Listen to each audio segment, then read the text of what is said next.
Hello dear students, welcome in Bhalla के संस्थान study.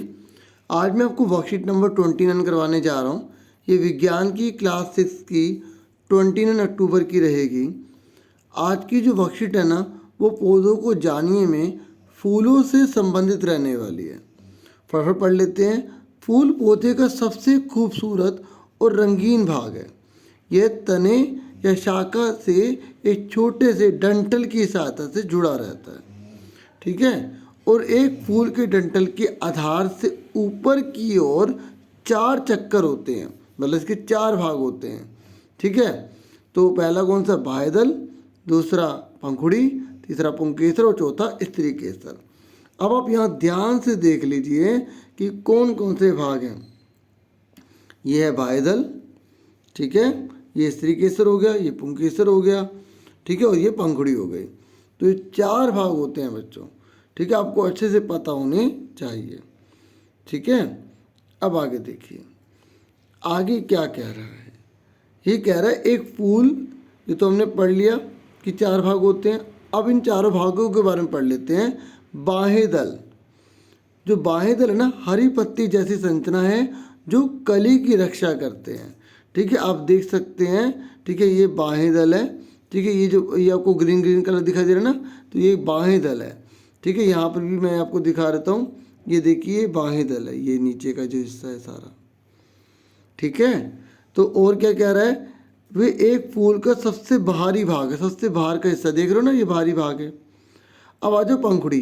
फूल का रंगीन भाग होता है पंखुड़ी, ठीक है। ये खूबसूरत तो होता ही होता है, ये खुशबूदार होता है, ठीक है। ये परागण के लिए कीटों को आकर्षित करता है। पता परागण क्या होता है बच्चों? देखो ये जो आपको दिखाई दे रहे हैं ना, ये जो पीले पीले दिखाई दे रहे हैं, है ना, तो इसके अंदर ना पोलन ग्रेन होते हैं, ठीक है। क्या होते हैं इसके अंदर? पोलन ग्रेन, ठीक है। तो ये जो पोलन ग्रेन होते हैं ना, ये वृत्तिकाग्र में गिर जाते हैं, ठीक है, ताकि बीज पैदा हो सके, ठीक है। तो उसे हम परागण कहते हैं, ठीक है। और हिंदी में पोलन ग्रेन को बोलते हैं परागकण। क्या बोलते हैं? ये जो पीले पीले ना, इसे परागकण कहते हैं, ठीक है। तो ये पंखुड़ी बहुत बड़ी काम की चीज़ है, क्योंकि ये कीड़े मकोड़ों को आकर्षित करेगी। तो कीड़े मकोड़े यहाँ से इसको परागकणों को यहाँ तक पहुँचाने में मदद कर देते हैं, ठीक है। वो अलग अलग जगह बैठते रहेंगे ना, इससे पौधे का काम हो जाएगा, बीज बनने का काम आसान हो जाएगा, ठीक है। ये दूसरे बाहरी चक्र बनाते हैं, ठीक है। बाहरी चक्र बना रहे हैं, ये देखो ये बाहरी चक्र बना रहा है पूरा फूल। एक तो ये सबसे बाहरी तो ये हो गया बाह्य दल जिसे कह रहे हैं, उसके बाद ये भी बाहरी दल बनाता है। और ये कह रहे स्त्री केसर, ये कह रहे फूल का मादा जननांग है, ठीक है। फूल का कौन सा? मादा। ये देख रहे हैं ना, ये पूरा का पूरा जो है ना, ये मादा जनन कहलाता है, मतलब फीमेल कहलाता है, ठीक है। एक तरह से हम जैसे मादा ही कह लीजिए आप, ठीक है, फीमेल मतलब इंग्लिश में, ठीक है। इसमें अंडाशय, वृत्तिका और वृत्तिकाग्र होते हैं, ठीक है। और आगे देखिए, अब आ जाइए पुंकेसर, इसे नर कहते हैं, ठीक है, मतलब मेल। तो प्रत्येक पुंकेसर में एक डंठल होता है जिसे तंतु कहते हैं, और एक थैलेनुमा संरचना परागकोश होती है जिसमें परागकण होते हैं, ठीक है। ये देखिए, ये परागकोश है ना, इसके अंदर ये परागकोश है ना, इसी के अंदर परागकण पाए जाते हैं, हल्के हल्के, बिल्कुल हल्के हल्के। आप हाथ लगाओगे ना, हल्के हल्के, आपको बिल्कुल हल्के हल्के पीले पीले से दिखाई देंगे, ठीक है।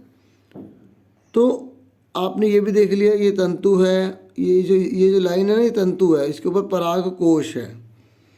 क्लियर हो गया यहाँ तक? तो चारों भागों के बारे में हमने अच्छे से पढ़ लिया, पिक्चर भी देख ली अच्छे से उनकी, ठीक है, क्योंकि एग्जाम में पिक्चर भी पूछ लेता है। आओ कुछ और जाने, फूलों के कार्य। ठीक है, फूल पौधे का जननांग है। जनन मतलब जैसे बीज बनाने में मदद करते हैं, उसे पैदा करने में मदद करते हैं। इसमें रंगीन पंखुड़ियाँ होती हैं, ठीक है, और कीटों को आकर्षित करता है और परागण में मदद करता है, ठीक है। फूल क्या करता है? परागण में मदद करता है।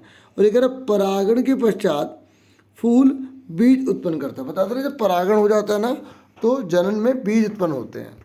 अब आगे देखिए, अब देखो आपको कॉपी पर करना क्या है। आपको केवल 2 क्वेश्चन करने हैं। एक तो ये वाला करना है, ठीक है, दूसरा ये है, इसके अंदर 5 क्वेश्चन है टोटल, ठीक है। तो आपको पूरा टेबल बनानी पड़ेगी, ठीक है। और ये क्वेश्चन लिखना पड़ेगा, पहले आप समझ लो फिर आपको आंसर के साथ दिखाता हूँ। अपने आसपास से दो अलग अलग फूल लीजिए, मतलब अपने आसपास दो फूल लीजिए, आप खुद भी ले सकते हैं, बाकी जो मैंने करा वो भी कर सकते हैं।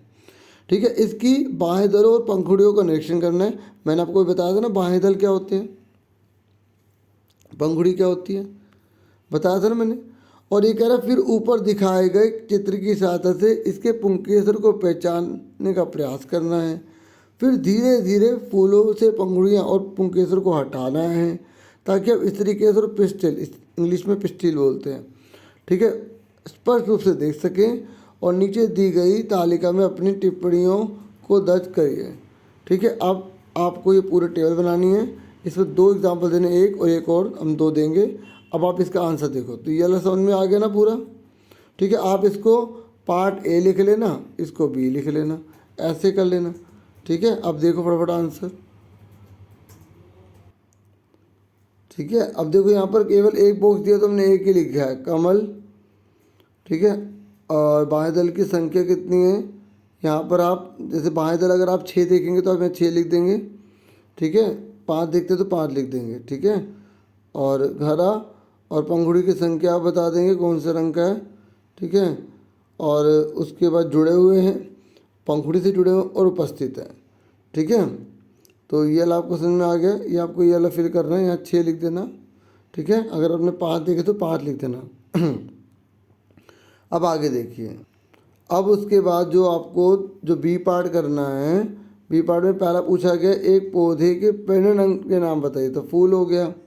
फिर कह रहे हैं फूल के किस भाग में पुंकेसर और परागकोश उपस्थित होते हैं, तो फूल के नर भागों में पुंकेसर और परागकोश उपस्थित होते हैं। ठीक है। समझ में आ गया तक आपको। अब हम देखते हैं आगे की क्वेश्चन। ठीक है। तीसरा और चौथा देखते हैं। तो तीसरा बोला गया पौधे का कौन सा भाग परागण में मदद करता है, तो व्यतिकाग्र और रंगीन पंखुड़ियाँ पौधे के परागण में मदद करते हैं। ठीक है। उसके बाद है एक फूल के नर और मादा प्रजनन अंग के नाम बताइए, तो नर का क्या है पुंकेसर और मादा का क्या है पिस्टिल या कार्पेल। ठीक है। ये चौथा हो गया। अब आप देखिए लास्ट पांचवा, तो ये कह रहा है चित्र को पहचाने, तो ये क्या है स्त्री केसर है। ठीक है। क्लियर हो गया आपको। तो वीडियो भी पूरी कंप्लीट हो गई और आपकी वर्कशीट भी हो गई, और आपसे फिर मिलेंगे एक नेक्स्ट वीडियो में। अपना पूरा ध्यान रखना, और आप चैनल से प्लीज़ जुड़िए। अगर आप चैनल पर न्यू है तो सब्सक्राइब करिए, लाइक कर सकते हैं आप वीडियो को, और शेयर भी कर सकते हैं। पिक्चर आपको बनानी पड़ेगी। ठीक है। आप केवल नाम लिखेंगे नहीं, पिक्चर भी बनाएंगे और लिखेंगे भी। ठीक है। और फिर मिलेंगे आपसे नेक्स्ट वीडियो में। अपना पूरा ध्यान रखना। Thank you for watching and listening carefully. Take care yourself, dear students.